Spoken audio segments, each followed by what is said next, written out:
I think today we need to answer two essential questions in response to God's command for us to love one another.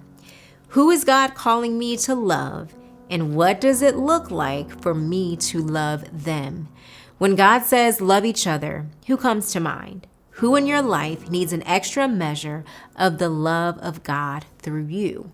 I think it's important that we get specific when answering this question. You see, Jesus had a purpose when God called him to love the world.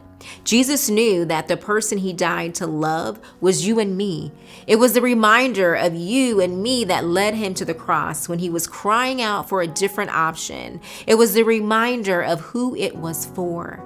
Loving everyone is actually a lot easier to give up on compared to loving one person whose name God has placed on your heart.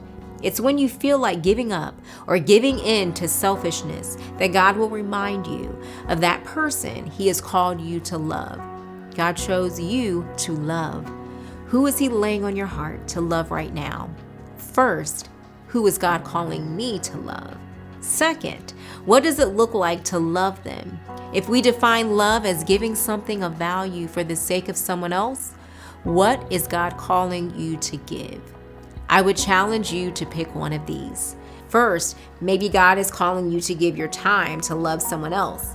We would all rather be doing something that we want to with our day off, but maybe the person in your life that God is calling you to love needs to experience the love of God that comes from time spent together. Second, God could be calling you to use your talents to love someone. We all have gifts and skills and abilities that God has given us. What would it look like for you to use your talent to show love to someone who isn't talented in the same way?